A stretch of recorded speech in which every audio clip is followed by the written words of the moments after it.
Hi mga ka-SP! Grabe, ang boring dito sa yate ng mga Del Sol. Wala nang magawa, kaya nag-decide akong mag-tennis. Sobrang naghihintay tayo sa magiging resulta ng SP Idol Teenager Edition. Mag-aral kaya tayo. So ito, may tanong ako sa iyo Alam mo ba kung ano ang ibig sabihin ng KKK? Parang may isa pa. Yung KKK ni Pinoy, kaibigan, kaklase, at kabarilan. So, sino-sino nga ba ang kabilang sa KKK ni Pinoy? So, yan, may kasama tayo ngayon, si Bis, na tatalakay sa iba't ibang mga pangyayari noong panahon ng pagkahalal ni Pinoy at tatalakayin din niya ang isang katutubong konsepto na Padrino System. Ay mga ka-SP, ano nga ba ang Padrino System? Ito ay ang pagpapahalaga ng mga taong nasa posisyon sa mga malapit sa kanya. Marahil na rin siguro sa pinagsamahan at utang na loob kung kaya't napaboran nila ang mga ito sa kanilang mga desisyon na ginagawa. Paano nga ba nagkakaroon ng utang na loob? Utang na loob?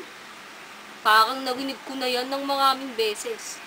Madalas kasi, nagkakaroon tayo ng utang na loob sa mga taong tumutulong sa atin sa mga panahon na tayo'y walang ibang matakbuhan at dahil sa kanila, naiiligtas tayo sa iba't ibang pagkakataon sa ating buhay.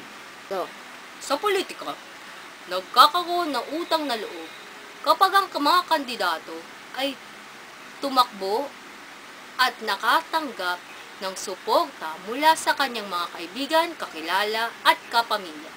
Hindi matatawaran ng kahit anong halaga ang pagbabayad sa utang na loob, kung kaya't hindi maiaalis ang impluwensya na sanhi ng utang na loob sa mga desisyon na ginagawa ng mga nasa posisyon. Magiging masama kasi ang tingin sa'yo ng publiko, lalo na ng pinagkakautangan mo kapag hindi ka tumulong.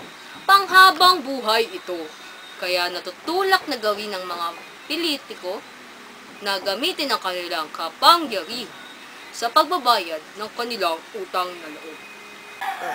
Ito na si Maki para magbigay ng ibang halimbawa ng Padrino System.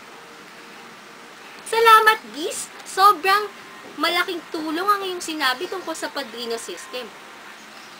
Isa sa mga sikat na nagpapakita ng Padrino System ay ang pagtatalaga ni Pinoy kay Mar Rojas bilang bagong Secretary of Transportation and Communications noong July 7, 2011. Bakit kaya? Tunay na pasok naman ng credentials ni Rojas, subalit hindi kaya na-impluwensyahan din ang desisyon na ito ni Pinoy ang utang na loob niya kay Mar? Dahil kung hindi nagpakaya si Mar, hindi rin naman magiging presidente si Pinoy, di ba? Tama ba ako? Isa pa ang pagtuligsa sa Padrino System ay ang House Resolution 1490 na hinihiling ng oposisyon sa pangunguna ni House Minority Leader Edsel Lagman na imbestigahan ng House Committee on Good Government and Public Accountability sina Interior and Local Government Undersecretary Ricardo Puno, Land Transportation Office Chief Virginia Torres, Finance Secretary Cesar Purisima, at dating Bureau of Corrections Director Ernesto Diokno. Iginiit ni Lagman na kailangang imbestigahan ng mga naturang opisyal dahil hindi nagawa ni Aquino na papanaguti ng mga opisyal sa mga kontrobersya na kanilang kinakasangkutan. Bakit kaya ganun si Pinoy, no? Ang apat na ito ay nagpamalas ng katiwalian, kapalipakan sa kanilang tungkulin. Subalit, bakit hindi nila pinagbabayaran ng mga nagawa nilang kamalian? Dahil ba may kapit sila sa presidente? Dahil ba may utang na loob ang presidente sa kanila kaya ganoon na lamang? Thank you na lang? Ay, grabe naman. Padrino System, pigilan na yan.